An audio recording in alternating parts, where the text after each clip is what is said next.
Now hear me out. Don't judge. It's good, but you don't like it. And I might read it one day. Today is not that day. If you're a true crime person and you think this is going to be all about true crime, it's not. It's a thriller. And I didn't like it.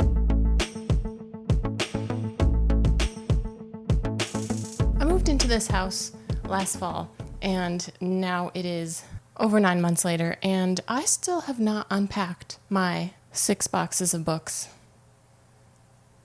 and put them in my bookshelves. So I thought it'd be fun to just go through them all.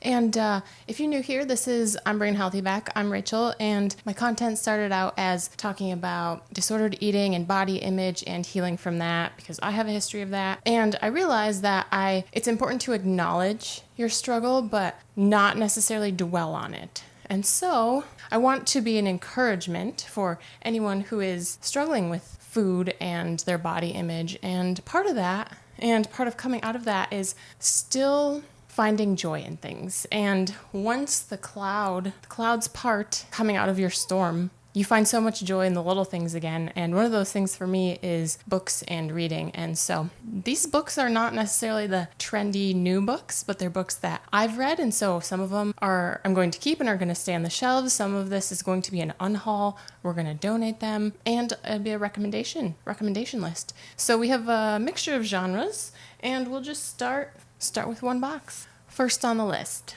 The Screwtape Letters by C.S. Lewis. Yes, would recommend this book. Sly, ironic portrayal of human life and foibles from the unique vantage point of Screwtape, a highly placed assistant to our Father below, talking about Satan. It's a very short book, too. It's only 200 pages. The Subtle Art of Not Giving an F. I started reading this, and at the point in my life when I started reading it up to now, I don't want to read it. So it'll stay, and because I haven't read it yet, I'm not going to give you a yes or no, so maybe. The Book Thief. Yes. Strong yes. It's not necessarily happy. It's 1939, Nazi Germany. The country is holding its breath. Death has never been busier and will become busier still. So is it told from, there's a little girl, lives with her parents. It's been several years. Forgive me if I get any of this wrong. She lives with her parents, and they hide a Jew in their basement. But this is at the time where Nazis were burning books, so hence The Book Thief. Yes. Agatha Christie, and Then There Were None. Yes. Great mystery, great twist. The whole time you're trying to figure out who done it. And the end was disappointing to me, and then you read, is it an epilogue? It's more or less an epilogue to the story, even though she doesn't title it an epilogue, and you don't see it coming. The 7.5 Deaths of Evelyn Hugo. No, sorry, I get that confused. That's the 7 Husbands of Evelyn Hugo. The 7.5 Deaths of Evelyn Hardcastle.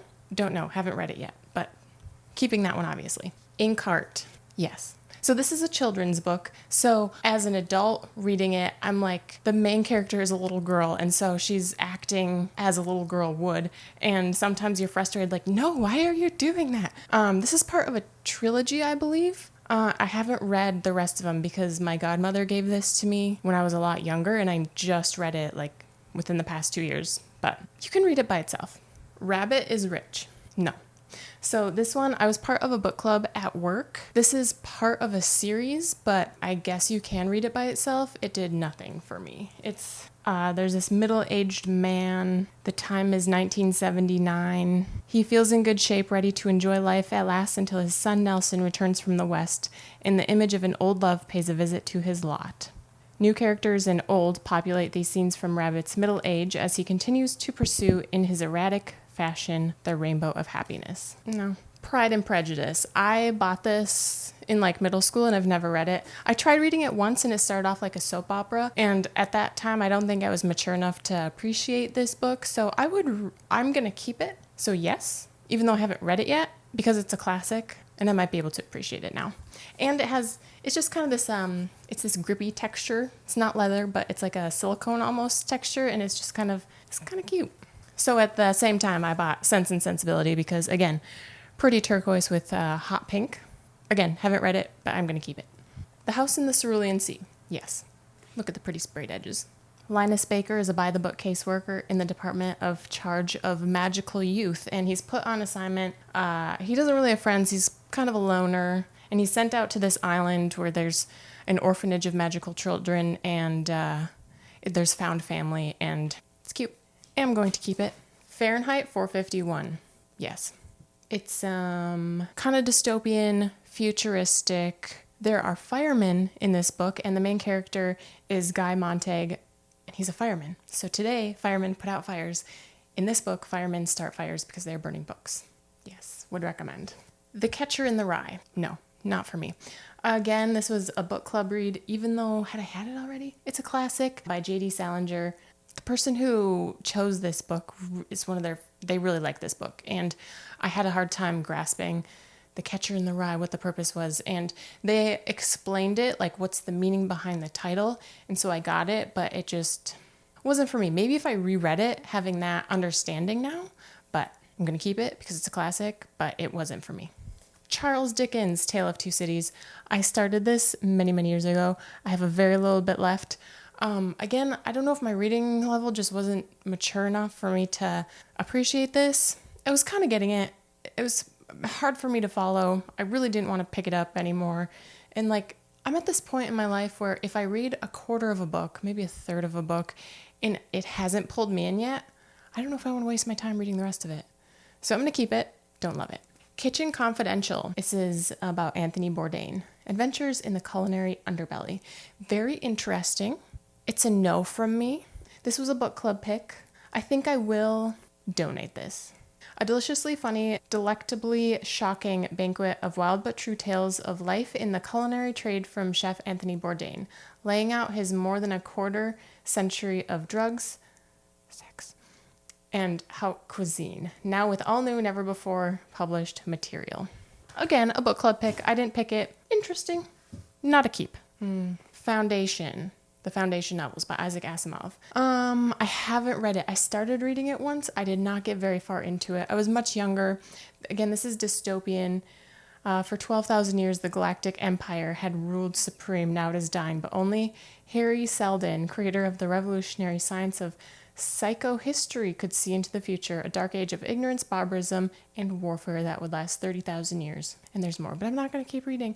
I'll keep it because I feel like this is such a well-known author. And it might be, maybe I'll pick it up sometime. I feel like I'm kind of a mood reader. The Reckoning by John Grisham. No. This one it's a thriller, but it wasn't really that thrilling. And it's kind of sad. Like the whole story is kind of sad. And you find out what happens in the end. And I wouldn't call it a thriller. October of 1946 in Clanton, Mississippi. Pete Banning, Clanton, Mississippi's favorite son, a decorated World War II hero, the patriarch of a prominent family, a farmer, father, neighbor, and faithful member of the Methodist Church. He goes into town and calmly shot and killed his pastor and friend, the Reverend Dexter Bell.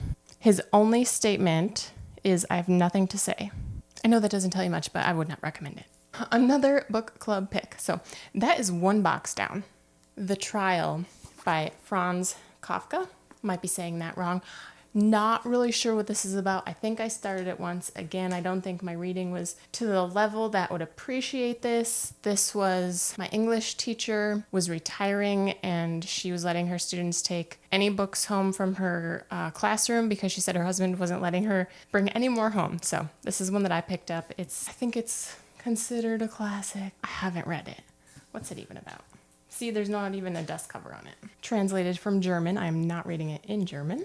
I cannot even tell you what it's about. I read 50 pages into it many years ago. I still don't remember what it's about. So I'm going to keep it because maybe I'll read it one day. The Lion, the Witch, and the Wardrobe. Most of us have seen this movie. I've never read the book and I would like to. So I picked this up from the thrift store, definitely. Or did I? This looks in really good condition. I think I thrifted this.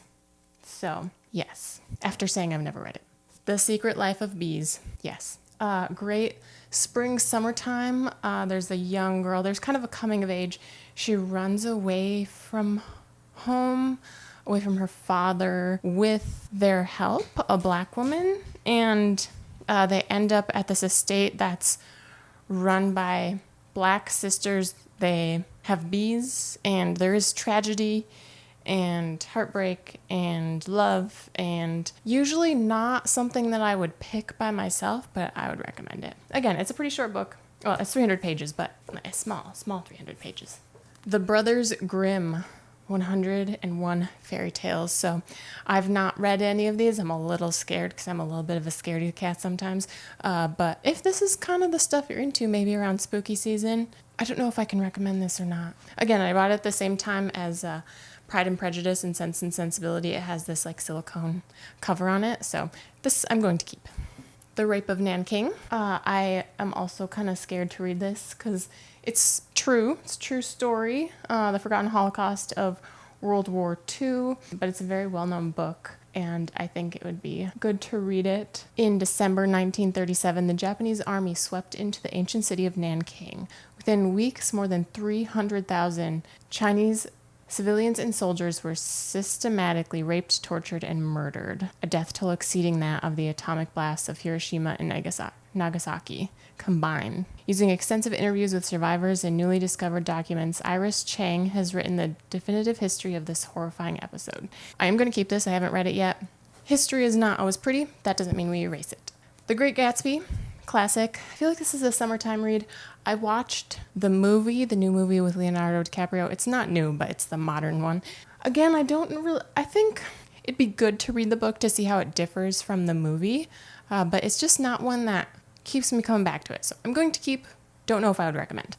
And this is something that I think stopped me from reading for a lot of years after I got out of school, was I felt like I needed to read the classics because those are the books you should read instead of just reading for fun. And I think there are benefits to both, like pushing yourself to read well-known works, but if you don't like doing it, you're not going to do it. So mix that up with just read fun books if you want to read fun books. Moby Dick, again, I was in the era of I need to read books that I should read. And I started this, again, I was a lot younger and I just couldn't get into it. And this is a big book, okay? Look how small that writing is. And this is over 425 pages of very small writing. I'm going to keep this because it's a classic and I might read it one day. Today is not that day. I have a dictionary. I think we should all have a dictionary, even though we have our phones. Wicked. I've not read this, but I want to. So we're going to keep it. Yes. Ben-Hur, The Tale of a Christ. I have not read this. I picked this up from a local used bookstore, and it's like a small book, but it's quite a big book. It's over 500. It's over 500 pages. A friend of mine said it's a good read. So I'm going to keep this, even though I haven't read it yet. To be read. I can do all four of these at the same time. Now hear me out. The books are better than the movies. The Twilight series. I definitely read these in middle school, and I really enjoyed the books. And I got all of them in hardcover, and so I'm going to keep them. If you've only seen the movies, don't judge. Two boxes down. I need some tea. I knew this might be quite a long video, so if you've gotten this far, leave a tea emoji. And I knew my throat would be getting dry from talking so much, so might have put a little too much honey in there. This is a cranberry tea, and I'm not the biggest cranberry fan, but it's a cranberry green tea, and it's very nice. I'm almost always a honey in my tea kind of person. Oh, yep, 6 books. Okay, another book I haven't read, and I probably will unhaul, How to Stay Christian in College. College can be hazardous to your spiritual health, and I agree. I'm a follower of Jesus, and my relationship with Christ really bloomed after college, and that's just the way my life has been orchestrated. I wish I would have had and sought out a Christian community in college. But here we are. God is still good, and hopefully this is a blessing to someone else. I need to separate my piles. I have everything almost intermixed. It's not good. So far, we're unhauling 4 books. Possibly one of the newest books I've gotten. The Inheritance Games. Yes. Not on audiobook. Do not listen to this series on audiobook. The audiobook reader makes it sound so immature, and I just can't. But I read this hard copy of the first book first, and then I tried listening to the second and third one on audio and just ruined it. I'm like, if you only listen to it on audiobook and you did not like it, it's the audiobook, it's not the book. Start with Why. This is how great leaders inspire everyone to take action. I read this several years ago now. If I were to read it now, would I like it? Would it be helpful? Maybe, but I'm going to unhaul this. I'll have to take all my sticky notes out. Fish Out of Water. Again, this is surviving and thriving as a Christian on a secular campus. I was a Christian on a secular campus. Again, I wasn't seeking Christ. So I'm going to unhaul this. I'm out of college and I have found a Christian community and I'm seeking Jesus and I don't miss college. Again, hopefully a blessing to someone else. Unoffendable by Brant Hansen. If you've ever listened to the Brant and Sherry Oddcast, they tend to have like a little program on the Christian music stations. You can also listen to their podcast on whatever podcast service you use, and they're really lighthearted. They're Christians, they touch on Christian topics, but it's also kind of goofy and wholesome, and they have relatively short podcasts, and if you just need something light to listen to, would recommend. But this book, Unoffendable, yes. Blessed Are the Misfits, again by Brant Hansen. I don't think I liked this as much as Unoffendable. I don't know if it's meant to be liked, though.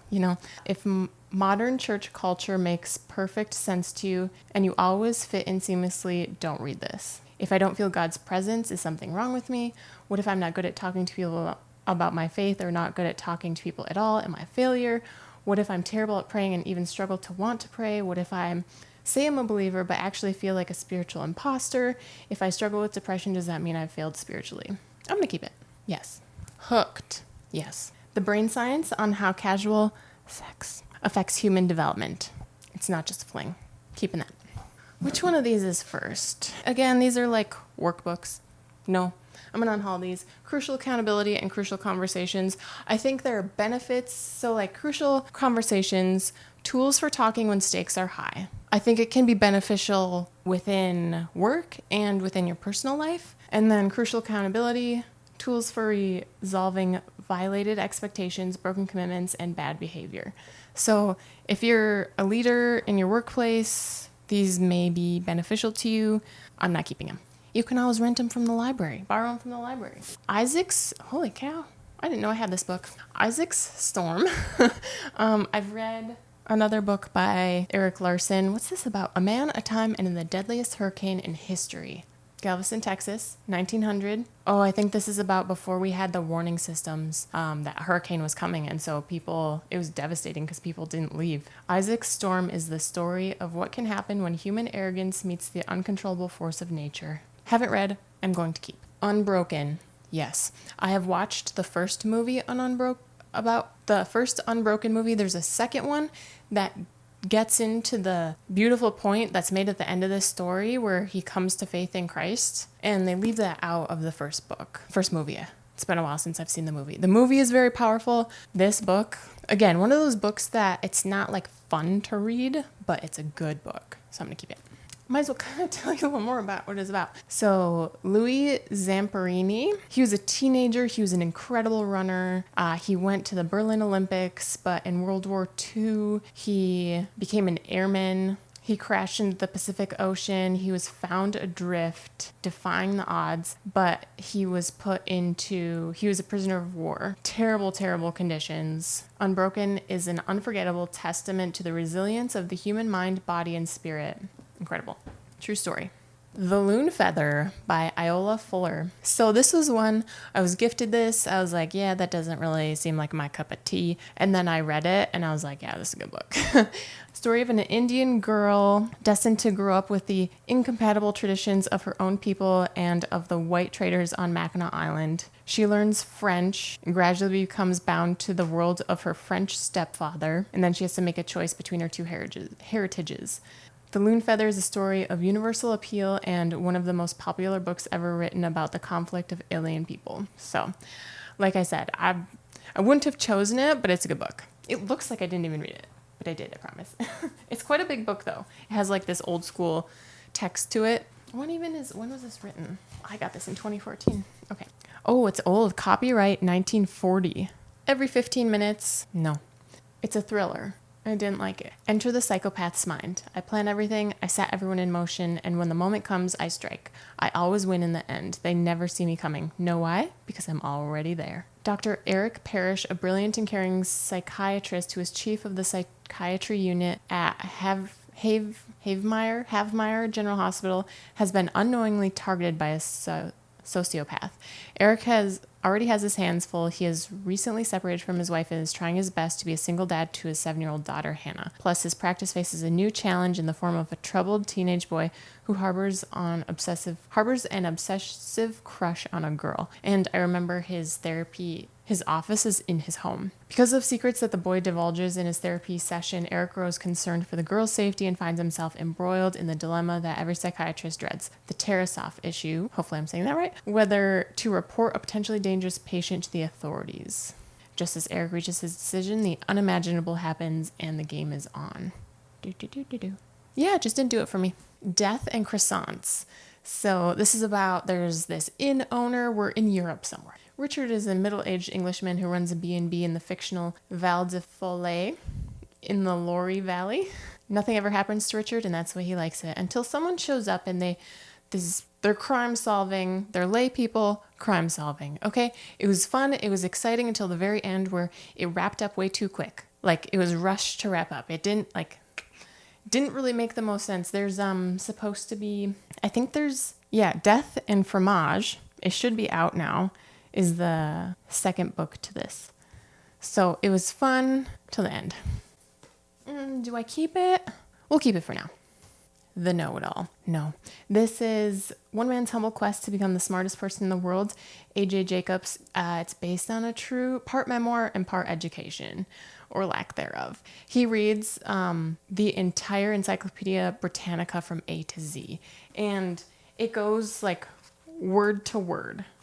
And he talks about it, and he talks about the experience, and it wasn't for me. Again, it was at a time where I didn't want to be reading this type of book. I thrifted it, so it's fine. We're giving it back. The Joy Luck Club, yes. So it's kind of about mothers who came over from China. They came over from China in 1949. They immigrate to San Francisco, and so there's the flashbacks to how it was, but now there's the current time to where they have kids and they're grown up, and the mothers are disappointed in the children, and the children don't understand the mothers, but you see both sides of it, and you can come to appreciate, like, our parents have probably gone through things. No, I'm not saying everyone's parent. In general, people have gone through things that we don't know about. And so it's like, have some grace with your parents. Have some grace with your kids. But, yes. 5/4 of the Orange. I read this a long time ago. I don't know what it's about. It's another one that I started reading and I was like, just trying to get through it, and then I ended up liking it. So, Joanne Harris, an unforgettable tale of mothers and daughters, of the past and the present, of resisting and succumbing, an extraordinary work limed with darkness and fierce joy. When Framboise Simone, we'll just say it's Simone, returns to a small village on the bank of the Loire. Is it the Loire? Loire? So sorry if I'm saying it wrong. The locals do not recognize her as the daughter of the infamous woman they hold responsible for a tragedy during the German occupation years ago, but the past and present are inextricably intertwined, particularly in a scrapbook of recipes and memories that Framboise has inherited from her mother. And soon Framboise will realize that the journal also contains the key to the tragedy that indelibly marked that summer of her 9th year. I'm going to keep it. Again, I hardly remember reading this, but I know I ended up liking it in the end. The Yaya, Divine Secrets of the Yaya Sisterhood. Yes. Again, I read it a long time ago. A novel brimming with unforgettable characters, family secrets, aching longing, and incisive humor. This is an adult book. It's not highly inappropriate, but there are moments, so this is not for kids. But I liked it. If I were to reread it today, would I like it? I don't know, but I'm going to keep it. Marley and Me. Yes, but you're going to cry. If you don't know what Marley and Me is about, they adopt a dog. The world's worst dog will bring out the best in their family. Yeah. We're halfway there. Full Body Burden. No. Honestly, I didn't finish reading this. Growing up in the nuclear shadow of Rocky Flats. So this was a required read for school. I can't honestly say if I liked any book that I was required to read for school, because you had to, just not for me. It's a true story about a woman growing up in a small Colorado town near a secret nuclear weapons plant, and the contamination of the land and the water and the impact on the people. So I might like it now, but I didn't like it then. I read 168 pages of 350. I think there's a lot of interviews in here. It's a memoir. Based on extensive interviews, FBI and EPA documents, and class action testimony, this top, beautifully written book promises to have a very long half-life. If you know anything about chemistry, you'll get that. Heist Society. Yes, but this is YA, and I'm gonna donate it. Agatha Christie, The Big Four. No. This one, framed in the doorway of Hercule Poirot's bedroom stands an uninvited guest, coated from head to toe in dust. The man stares for a moment when he sways and falls. Who is he? He is suffering from shock. Is he suffering from shock or just exhaustion? Above all, what is the significance of the figure 4 scribbled over and over again on a sheet of paper? Poirot finds himself plunged into a world of international intrigue, risking his life and that of his twin brother, quote unquote, to uncover the truth. Donate. Adventures of Sherlock Holmes. I feel like, is this separate stories? Yes, this is separate stories. I've not read this, but I'm going to keep it because I like Sherlock Holmes. Yes. Big Girl by Danielle Steele. This is about, yes, a young girl growing up in a well-endowed family, but she's fat, and her family she gets treated poorly because of that, and she wants to be thin and she wants to be accepted, but she's not. And then she grows up and she finds people who accept her. So yeah, I like this one. The Giver. Yes. Very small book. If you've not, there is a movie about it now. It's 170 pages, really short. This is it kind of it's not really dystopian, it's utopian, but it shows that it's not, it shows the bad side of trying to have a utopia. So Jonah's world is perfect. Everything is under control. There's no war or fear of pain. There's no war or fear or pain. There are no choices. Every person is assigned a role in the community. When Jonah turns 12, he is singled out to receive special training from the Giver. The Giver alone holds the memories of the truth, pain, and pleasure of life. Now it's time for Jonah to receive the truth. There's no turning back. So the Giver, in this world, there's no color.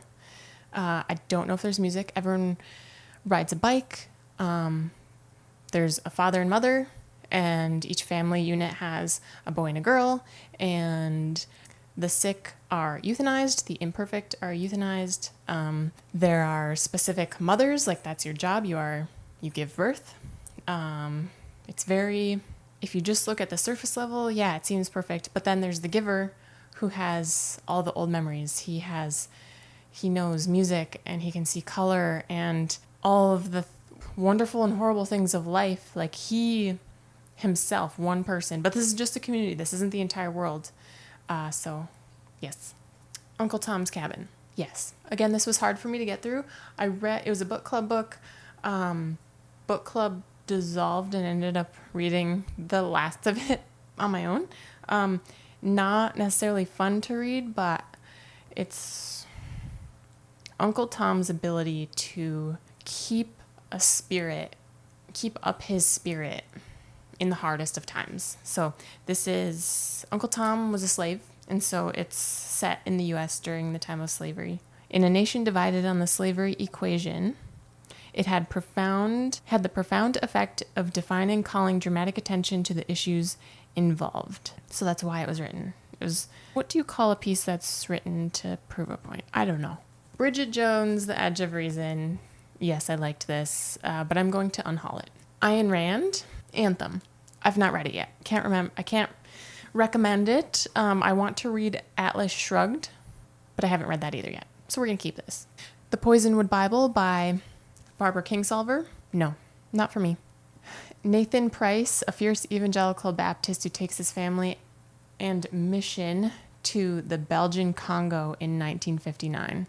He kind of goes crazy and is not a great man, and a lot of stuff goes on. And so they arrive in the Congo. What follows is a suspenseful epic of one family's tragic undoing and remarkable reconstruction over the course of 3 decades in post-colonial Africa. It's set against one of the most dramatic political chronicles of the 20th century, the Congo's fight for independence from Belgium, the murder of its first elected prime minister, the CIA coup to install his replacement, and the insidious progress of the world economic order that robs the fledgling African nation of its autonomy. Just not for me. The Road by Cormac McCarthy. Yes. Not a fun read, not a happy read, but a very good. It's good, but you don't like it. Like, I physically had to put this down a couple times because of it shows it's post-apocalyptic. You follow a father and son who are just trying to survive. And it shows the lengths of depravity that mankind could go to survive. I believe there's a movie, and the movie shows one of the really intense parts. I don't know to what degree, and it does not show another of the super intense parts that are it's just devastating. So I have no desire to watch the movie because I read the book. I don't want to do that to myself. Adulting, yes. How to become a grown-up in 468 easy-ish steps. One of my friends from high school got this for me after I graduated from college. And there's some really good points just about domesticity, cooking, fake it till you make it, get a job, money, maintenance, friends and neighbors, love. Times were tough. I'm not going to say it's perfect. Again, I read it quite a while ago, and I probably have different opinions on some of what's in here now, but I might unhaul this. Maybe I'll keep it. The Devil in the White City. So this is another Eric Larson book. So I picked this one up because Murder, Magic, and Madness at the Fair That Changed America. So it's set around the time of the Chicago World's Fair, and I find World's Fairs fascinating, and so I thought it was going to be like all about the World's Fair and like the crime that was going on, because World's Fairs invited a lot of crime. But it's half about the men who built and designed the World's Fair and all the drama that surrounded that, and half about the serial killer that was in the area and the depravity with his situation. So it's the two of those.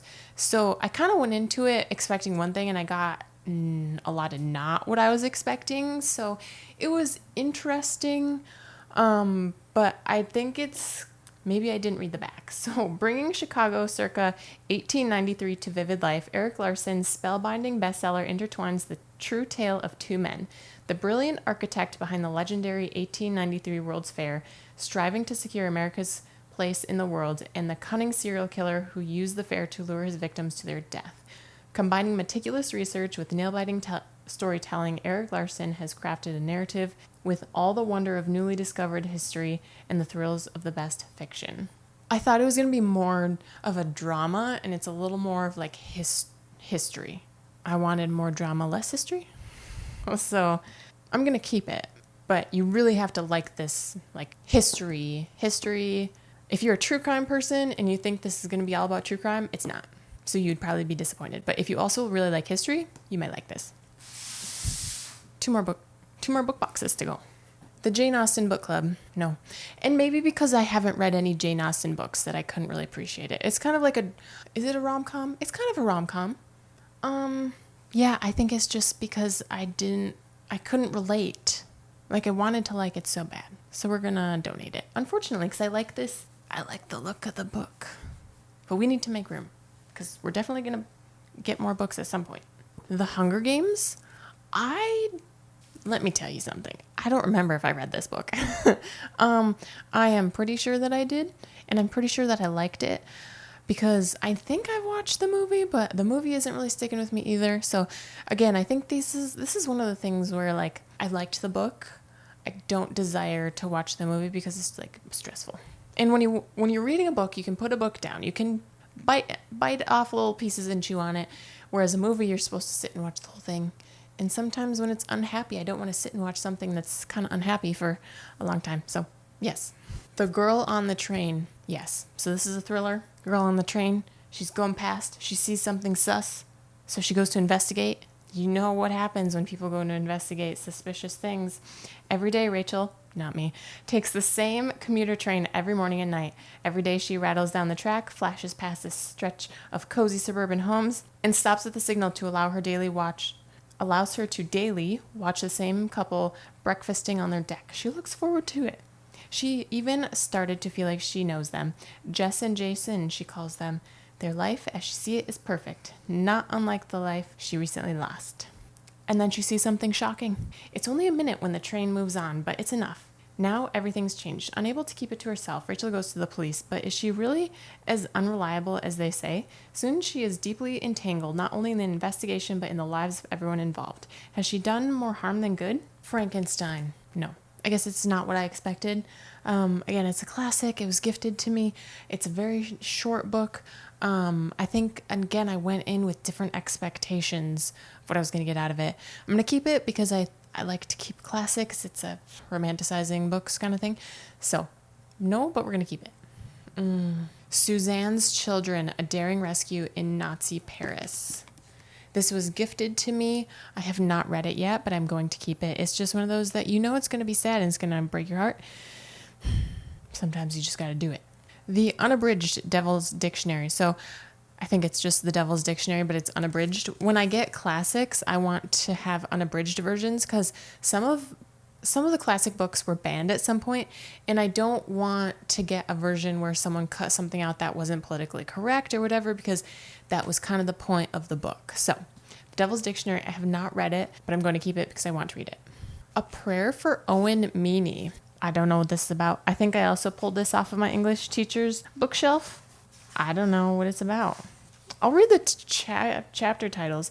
The Foul Ball, The Armadillo, The Angel, The Little Lord Jesus, The Ghost of the Future, The Voice, The Dream, The Finger, The Shot.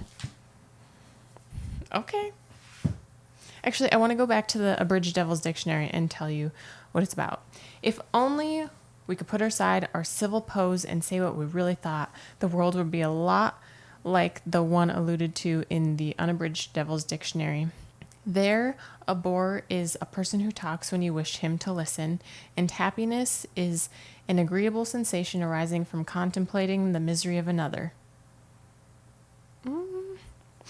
This is the most comprehensive, authoritative edition ever of Ambrose Bierce's satiric masterpiece. It renders obsolete all other versions that have appeared in the book's 90-year history. A virtual onslaught of acerbic confrontational wordplay, the Unabridged Devil's Dictionary offers some 1,600 wickedly clever definitions to the vocabulary of everyday life. Little is sacred and few are safe, for Bierce targets just about any pursuit from matrimony to immortality that allows our willingful failings and excesses to shine forth. So it's in alphabetical order. It's kind of like the book that I unhauled about the know-it-all when he read through the encyclopedias. The Richest Man in Babylon. So I got this when I first had my financial revolution. Very interesting. Very makes you think about money and how you're making money and how you're spending money, and would recommend. It's a nice little quick short book. It's an allegory, or is it specifically an allegory? It's a book that's written to make a moral point, or not always a moral point, but it tells a story to make a point. So, The Richest Man in Babylon. We'll keep that. Harper Lee's Go Set a Watchman. Yes. The author from To Kill a Mockingbird. The author of To Kill a Mockingbird. 26-year-old scout returns home from New York City to visit her aging father, Atticus. Set against the backdrop of the civil rights tension and political turmoil that were transforming the South, Jean Louise, who is Scout, Louise's homecoming turns bittersweet when she learns disturbing truths about her close-knit family, the town, and the people dearest to her. Memories from her childhood flood back, and her values and assumptions are thrown into doubt. Featuring many of the iconic characters from To Kill a Mockingbird, Go Set a Watchman perfectly captures a young woman and a world in painful yet necessary transition out of the illusions of the past, a journey that can only be guided by one's own conscience. An unforgettable novel of wisdom, humanity, passion, humor, and effortless precision, a profoundly affecting work of art that is both wonderfully evocative of another era and relevant to our own times. Yes. Someone Else's Shoes. Yes. Rich lady with not a great experience at a gym accidentally takes the shoes, or does, I don't know, they're at a gym, someone takes the wrong person's shoes and everything kind of, no one's world is going great. It's really not that deep, but it's kind of one of those easy stories that it's just easy to read. Would recommend. I'm not great at telling you what it's about. You're just going to have to go find out. Nisha Cantor. Oh, so it's like rich lady and not so rich lady kind of come together and they realize that like having money isn't always the best thing. Sometimes you need stability in relationship. And the rich lady has a bad relationship with her husband, but kind of rom-com drama. I liked it. Animal Farm by George Orwell. Yes, if you don't know what this is about, go read it. The House of the Spirits by Isabel Alland. Don't know. I don't think I finished reading this. I'm gonna unhaul it. I remember reading this when I was a bit younger, and I shouldn't have been reading this when I was a bit younger. There's some intimate conversations. Not like in a, I want to say not in a good way, but it's not in a good way. So we're gonna donate that one. I'll take the bookmark out. Don't worry. Our last box, and then I have a small pile. Total Money Makeover. Yes. You don't have to agree with Dave Ramsey. And, hold on. Rich Dad, Poor Dad. Yes. Yes. Conflicting ideas, but you can benefit from both. And not everyone's advice is for everyone, but sometimes it's for someone. So I read both of these. I got stuff from both of these. Would recommend. Oh, I haven't read this. The Only Plane in the Sky, An Oral History of 9/11. I forgot I had this. It was gifted to me. I'm going to keep it. I haven't read it. Fierce Conversations. Actually, my sister loaned this to me. I should give it back to her. I've not read it, and it's kind of about, it's similar to Crucial Conversations. It's about having hard conversations. I don't want to read it. It's probably good. I probably should read it, but I don't want to read it, so I'm not going to read it. I should give it back to my sister. Oh, this box is going to go quick. There's a series in here.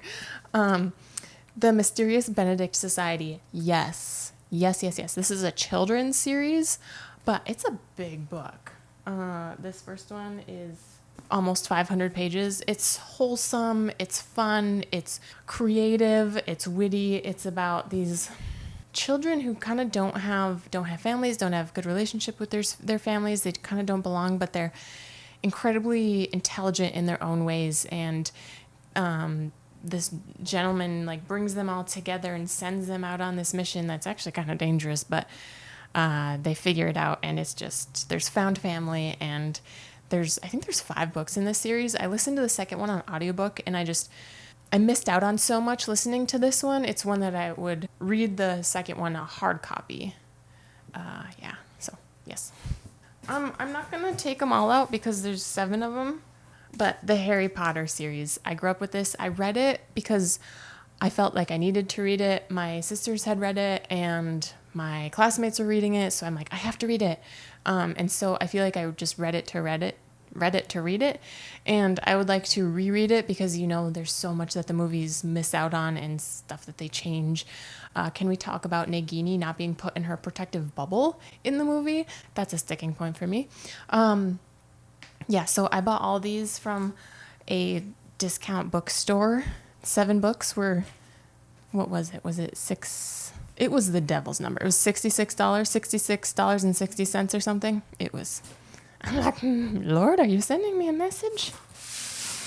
Okay, so I have all the Harry Potter books. And then these ones are the ones that I've recently got or recently read. So last year I read Halloween Party by Agatha Christie. If you went to see the movie, they are not the same. That movie is so loosely based on this book. It's embarrassing. The movie, good. I liked it. Yes. This book, no. So we're going to donate. Another Agatha Christie, Murder on the Links. The Links is a golf course. Picture. I know. Very creative, how it's all the different pieces finally work together in the end, but it just didn't pull me in. So we're going to donate. This book I was gifted. I haven't read it yet, so we're going to keep it and read it. And I have someone who, my friend, read this and she liked it. So I have higher hopes for this one.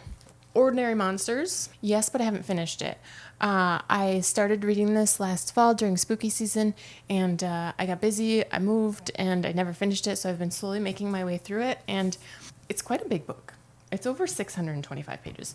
So I am slowly making my way through it. It's an adult book about these children that have very small group of children that have these extraordinary abilities, and they're seen as outcasts. So they're brought to this school to kind of hone in their ability to use them for good. But I feel like there's some underlying sus stuff going on that we're going to find out about, and we haven't gotten there yet. So I'm slowly chewing this book up. And then The Women of Copper Country. I've not read this. In July 1913, 25-year-old Annie Clemens has seen enough of the world to know that it's unfair. She spent her whole life in the mining town of Calumet, Michigan, where men risk their lives for meager salaries and have barely enough to put food on the table for their families.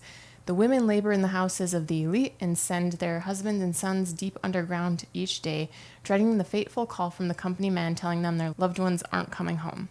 So when Annie decides to stand up for the entire town of Calumet, angering her husband with her newfound independence, nearly everyone believes that she may have taken on more than she's prepared to handle. We'll see. We're going to keep it because I haven't read it yet, so I need to give it a chance. That's it. That's where we're at. I have quite a few books. We're going to put them on the shelves, and I have 18 books that I'm going to unhaul, and probably 72 books that are going to go onto my shelves. So, thanks for watching. And if you want, drop me what book you are currently reading or listening to down in the comments. All right, we'll see you guys next time.